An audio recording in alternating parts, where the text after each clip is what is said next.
It was meant to be the happiest day of her life. A white dress, a walk down the aisle, a promise of forever. But just 8 days before her wedding, Laura Grillo lay lifeless on the cold kitchen floor of her own home.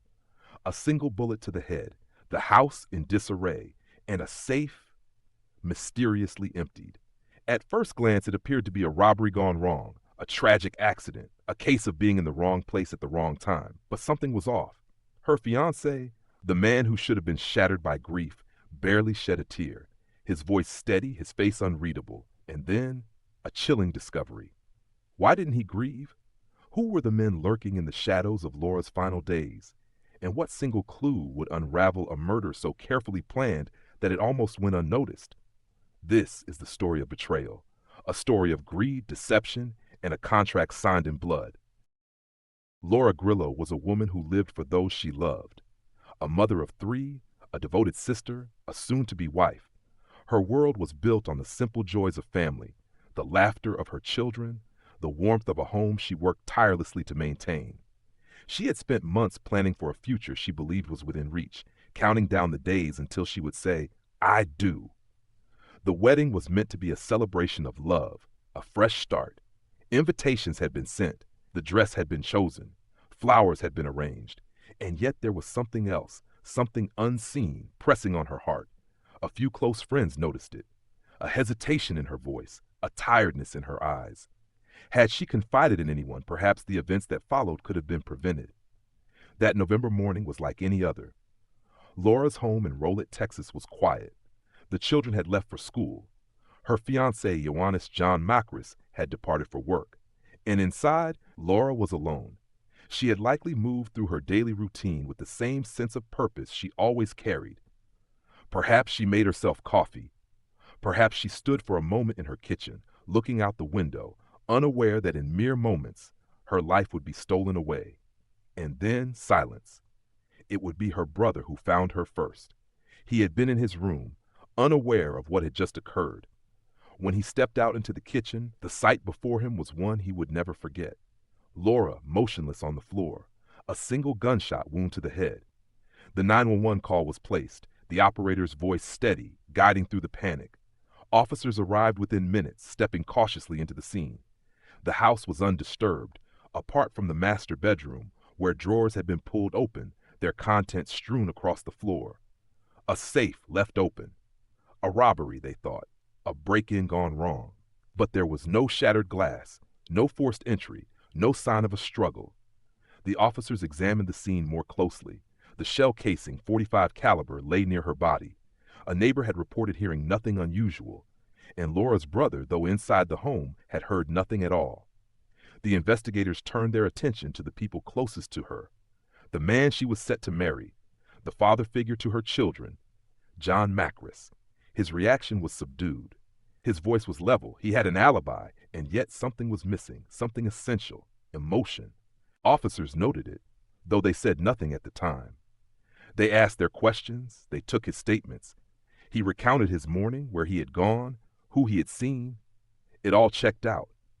But grief cannot be faked, and for a man who had just lost the woman he was meant to spend the rest of his life with, there was none.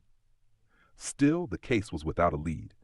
For days, there were more questions than answers. The investigators combed through the details, searching for anything, anything at all, that might explain why a mother of 3 was executed in her own home. Then they found something. A police officer had recorded body cam footage at the scene. Routine, standard procedure. It was there, in those moments of raw documentation, that a single detail caught their attention. When asked who lived in the house, John did not mention Laura. Not once. A slip of the tongue, a mistake, or something else entirely. The pieces were beginning to form a picture, though the edges were still unclear. The detectives pressed further. Who would want Laura dead? Who had access to the house? And why, above all, did John not grieve? The answer was waiting, hidden in places they had not yet searched, in a message Laura had written months before, in the movements of 2 men whose connection to her was neither personal nor accidental, in the silent transactions of a life reduced to a price. The case was far from over. It was only beginning. The home was quiet now. The crime scene tape fluttered gently in the breeze, a silent reminder of what had taken place within. Inside, detectives moved carefully, their eyes sweeping over every detail. The evidence lay before them, but it was incomplete. A safe standing open, drawers overturned, and yet there was something unusual. There was no forced entry, no broken windows, no signs of struggle. Whoever had entered the home that morning had not forced their way in. They had walked in, unnoticed, moving with purpose. And then there was the fiancé. John Makris stood among the investigators, answering questions, his face still, his voice controlled. He recounted his morning, where he had been, what time he had left. The details were precise. He had nothing to hide. But grief is unmistakable, and there was none. Detective Cruz Hernandez watched him carefully. The words were there, but the emotion was missing. No urgency, no devastation, and then something unexpected. Body cam footage from an officer at the scene. A simple exchange, routine questions. Who lives here? A moment of hesitation. Then an answer. John listed the names, his children, her brother, but not Laura. Not the woman he was meant to marry. Not the woman who now lay lifeless on the floor. A slip of the tongue, or something more. Detectives took note, but for now they moved forward. They needed facts. They needed proof. John Makris had been seen that morning. Surveillance footage placed him at a Home Depot, moving through the aisles, meeting with two of his employees, Jesus Trevino and James Villeda. They confirmed his story. They arrived at 9:45 a.m., they said. They had spoken with him. He had been with them. The footage confirmed it. A man moving through the store, picking up supplies, business as usual. If he had been there, he could not have been here. And yet, something did not feel right. An alibi so precise, witnesses so unwavering, too clean, too perfect. Detectives turned their attention to the phone records. Months before the wedding, Laura had written an email, a message sent to John while he was away on business. She was unhappy. She wanted to leave. A woman preparing for a future, but not the one she had once imagined. A month later, a grand proposal. In front of her children. A public declaration of love. And she had stayed. Had it been love that brought her back? Or something else? The engagement had not stopped the plan. It had delayed it. Detectives had more questions than answers. But then, the break they had been waiting for. Cell phone records tell a different kind of story. A story of movement, of proximity. And they placed Trevino and Villeda in Rollet. At the time of the murder, the men who had sworn that they had met John at Home Depot had been elsewhere. Now the question shifted. Had they lied for him, or had they been somewhere doing something else? Investigators turned their focus to the man at the center of it all. Who was Trevino? A background check revealed a history most would keep hidden, a convicted sex offender, a man who had been deported, and yet he was here, living under another name, a man who was willing to do what others would not, for a price. What had brought him to John Makris? What had led him to this moment? And had this been planned from the start? The pieces were shifting, the edges of the truth becoming clearer. John had the alibi, but Trevino had the means, and Laura Grillo had not been the victim of a robbery. She had been the target. Someone had wanted her gone, someone who had planned for it. And now, detectives knew where to look. The pieces of the puzzle were beginning to fit. The phone records, the alibi that did not hold, the men whose movements betrayed them. But the truth was still just beyond reach. A case is not built on suspicion alone. It requires proof. It requires someone willing to speak. And then a voice emerged from the shadows. A woman. Someone who had once been close to the man at the center of it all. Lorena Rodriguez. She had known Jesus Trevino. She had been in his life, perhaps never truly understanding the depths of what he was capable of. But she had heard things. She had been told things. And now she was ready to reveal them. She sat before investigators, her hands still, her voice measured. She had heard Jesus speak of a job that paid $15,000, a job that required taking a life. But when he spoke of it, he had never named the victim. She had not known who it was. She had not known the reason, only the price. The weight of her words filled the room. A confession, indirect but damning. Someone had paid for Laura Grillo to die, and that someone was John Makris. The investigators looked back at the timeline, the email Laura had written, the moment she had wanted to leave. Had John feared losing her? Or had he feared something more? His home, his lifestyle, his control. A woman who no longer wished to stay was a complication. A woman who left was a problem. The engagement had changed that. It had delayed her departure. It had given him time, time to ensure that when she finally did leave, she would not be walking away. For detectives, intent was one thing, but proof was another. They searched through Jesus Trevino's records, looking for anything that could bring them closer to the moment of the crime. And then in his Google account, something appeared. A photograph, a woman, her face partially covered by a bandana, and in her hands, a .45 caliber handgun. The same caliber used to end Laura's life. The image led them further, to a name, a location. The woman in the photograph had once been close to Trevino, but she was far from Texas now. Denver, Colorado. A conversation began. A name was given. Ramon, a man who had once worked for Makris, a man who knew more than he should have. When detectives approached Ramon, they were prepared for hesitation. But there was none. He had heard about Laura's murder, and before they could even ask, he spoke the words himself. I know why you're here. It's because Jesus killed the boss's wife. No uncertainty, no hesitation, just a truth spoken plainly. A memory from months before, a conversation with Trevino. John wanted her dead, and he was willing to pay. With each step, the case was solidifying, the links between them becoming undeniable. But there was one final connection to be made. The driver, the man who had been there that morning, who had waited while another man stepped inside, walked through the home, and pulled the trigger. He had agreed to a role, but his price had not been enough to keep him silent forever. James Villeda. When confronted, he did not run. He did not resist. He spoke, and what he revealed confirmed everything. Trevino had told him what needed to be done. They had been given a car, a silver Kia, purchased by John Makris himself. They had driven to roll it.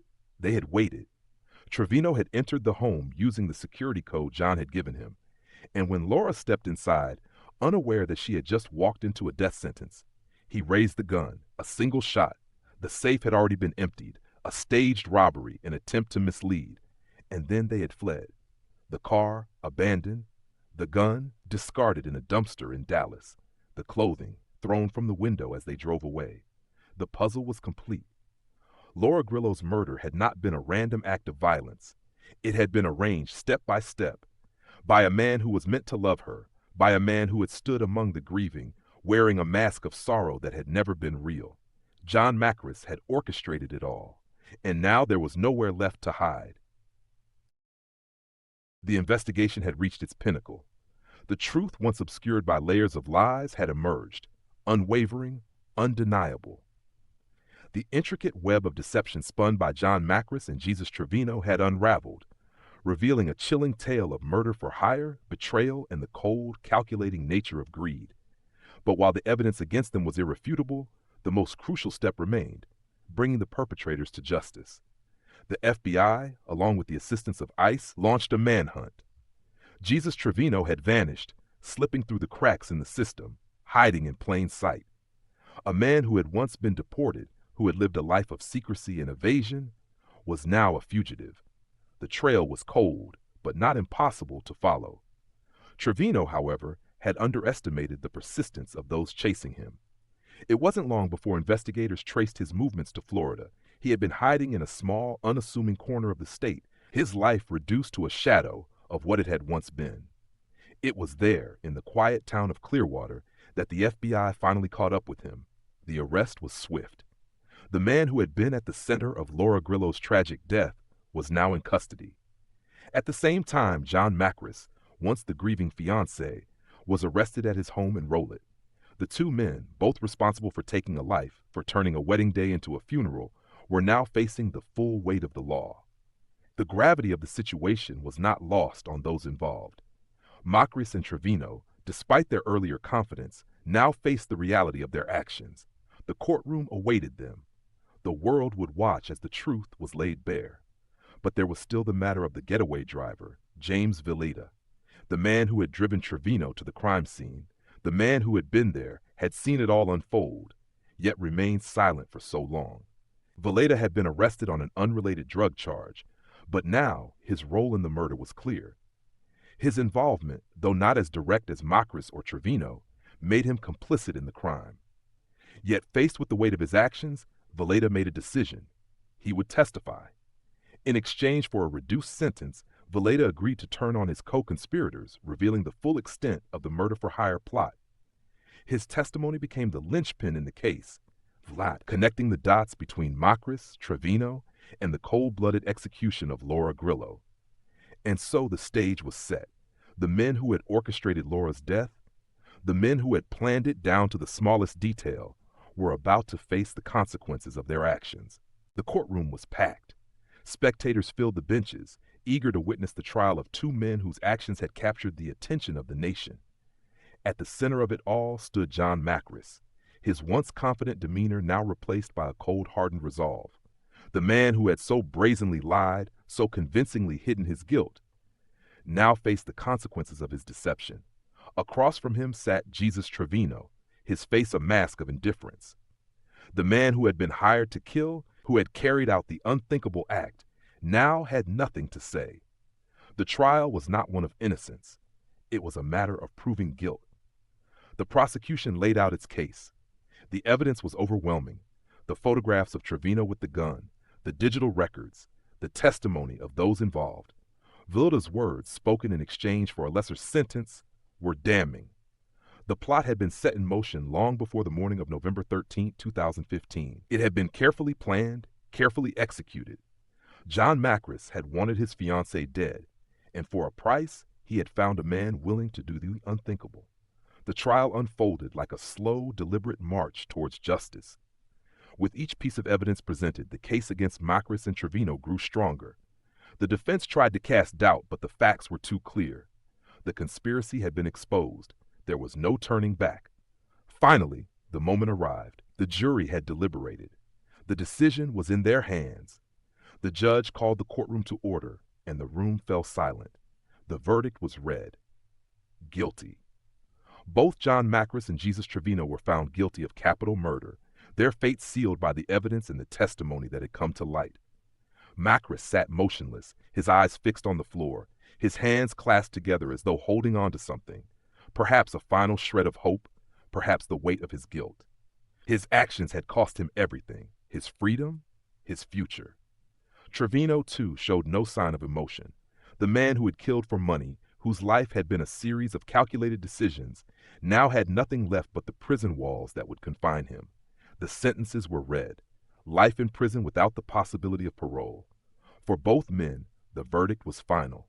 Their lives had been reduced to nothing more than a series of choices, less choices that had led to a devastating consequence. The courtroom doors closed behind them. The men who had once held the power to destroy a family's future now faced the consequences of their actions. But for those left behind, the damage had already been done. Laura Grillo's children would grow up without their mother, a mother who had been stolen from them not by some random act of violence, but by the very man who had sworn to protect her, to love her. The questions lingered. How could he do it? How could a man who had promised so much, who had stood at the altar and spoken of love, turn to such unspeakable violence? And what of the children? What would they remember? What would they feel when they learned the truth of their mother's death? It was a cruel reality, a tragedy that could never be undone.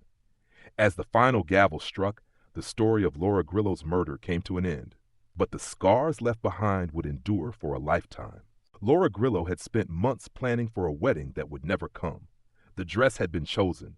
The venue had been set. Her children had been excited to see their mother start a new chapter in her life.